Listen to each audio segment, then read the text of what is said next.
जय श्री राम मित्रों, बाबा का आशीर्वाद एसपीएम चैनल पर आपका स्वागत है। आज हम आपके लिए ऐसी अद्भुत और रोचक कथा लेकर के प्रस्तुत हुए हैं जिसके माध्यम से आपको पता चलेगा कि लड्डू गोपाल को अपने घर में लाने का क्या महत्व।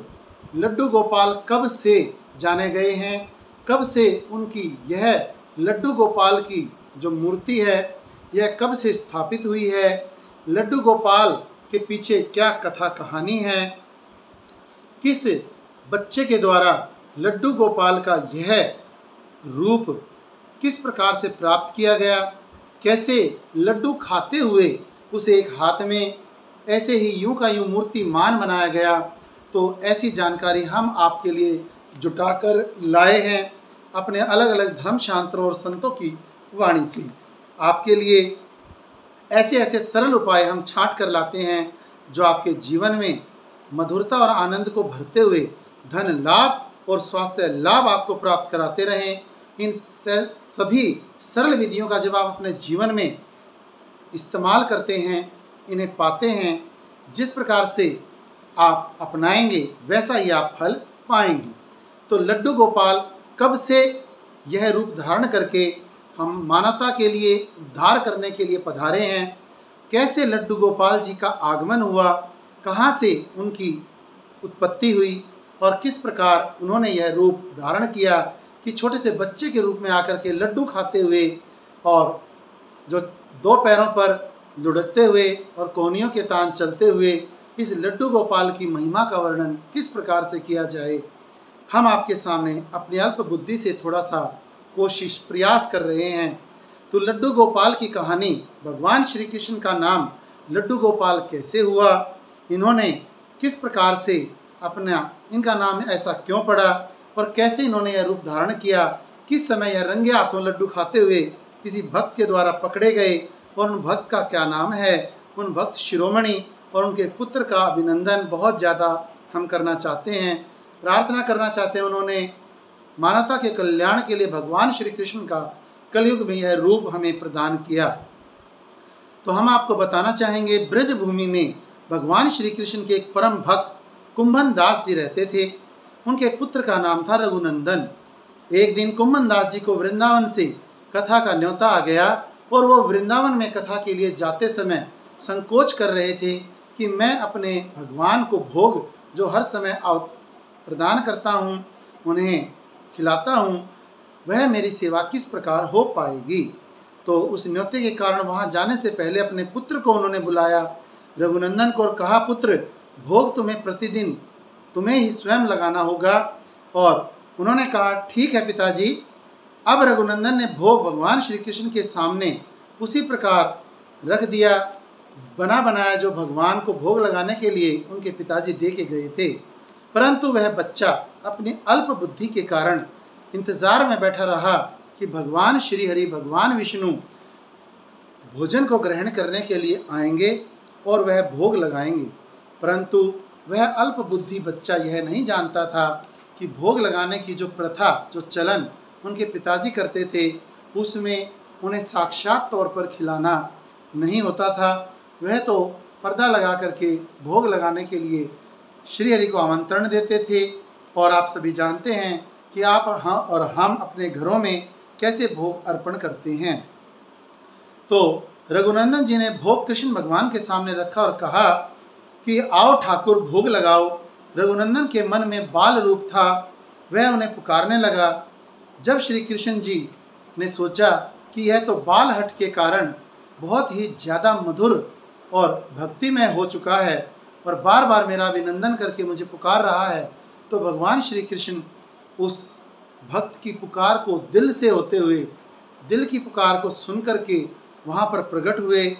और वह श्री कृष्ण भगवान जी वहाँ पर तभी आए जब वह बच्चा रोने लगा, पुकारने लगा, करुण पुकार करने लगा।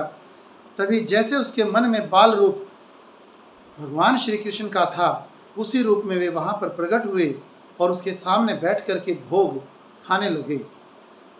फिर कथा कीर्तन के बाद वृंदावन से जब उनके पिताजी आए तब उन्होंने प्रसाद मांगा कि भगवान श्री हरि को जो भोग लगाया गया था उसमें से बचा हुआ प्रसाद मुझे भी दे दीजिए रघुनंदन जी। तब रघुनंदन ने, उस छोटे बच्चे ने कहा, ठाकुर जी ने सारा का सारा भोग स्वयं खा लिया। तब कुम्भन दास जी ने सोचा बच्चे को भूख लग गई होगी और उसी ने यह सब खा लिया है। अब यह हंसी मजाक करता हुआ कह रहा है कि भगवान श्री हरि ने, भगवान श्री कृष्ण ने भोग खा लिया, तो बच्चे को भूख लग गई होगी, ऐसा उसने इसलिए खा लिया। श्री कृष्ण भगवान को भोग बना करके हर रोज़ पिताजी देकर जाते और कथा में चले जाते। रघुनंदन को कह जाते कि भगवान श्री कृष्ण को भोग लगा देना।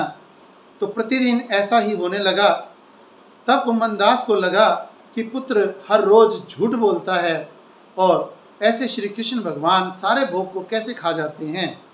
तो आज मैं इसे जानना चाहता हूँ कि यह क्या करता है, और स्वयं जब खाता होगा इस सारे भोग को, तो मैं आज इसे रंगे हाथों पकड़ लूँगा और रघुनंदन की सारी झूठ पकड़ी जाएगी। तो उस दिन कुम्भन दास जी ने लड्डू बनाए और विशेष तौर पर थाली सजा करके अपने पुत्र को दिया और कहा, जाओ भोग लगाओ, और स्वयं छिप कर उसे देखने लगे। रघुनंदन ने बड़े प्यार से कहा, आओ ठाकुर जी, जिस प्रकार से हर रोज़ आप भोग ग्रहण करते हो, उसी प्रकार आज तो और भी ज़्यादा आपके लिए मिठास से परिपूर्ण बड़े सुंदर सुंदर लड्डू बनाए गए हैं। लड्डू खाकर आज आप बहुत ज़्यादा खुश हो जाओगे। तो बड़े प्यार से कहा, आओ ठाकुर जी, आपको भूख लग गई होगी, आओ आज तो आप बहुत ही अच्छी प्रकार का भोग ग्रहण करोगे। तब बाल रूप कृष्ण भगवान लड्डू खाने के लिए वहाँ पर आए और लड्डू खाने लगे। तब भाग कर कुम्भन दास जी ने उनके पैर पकड़ लिए और वो उसी रूप में वहाँ स्थापित हो गए। उन्होंने कहा कि कुम्भन दास जी ने कहा, हे भगवान, मैं प्रतिदिन किस प्रकार भोग लगाता था, परंतु मेरे बेटे ने, रघुनंदन ने आपको साक्षात बुला करके भोग अर्पण करते रहे हैं और आज उन्होंने आपको मधुर लड्डू खिलाए हैं। मुझ पापी अत्याचारी को, मुझ अधर्मी को, जिसमें इतना भाव नहीं था, उसे क्षमा कर दीजिए और अपना आशीर्वाद प्रदान कीजिए।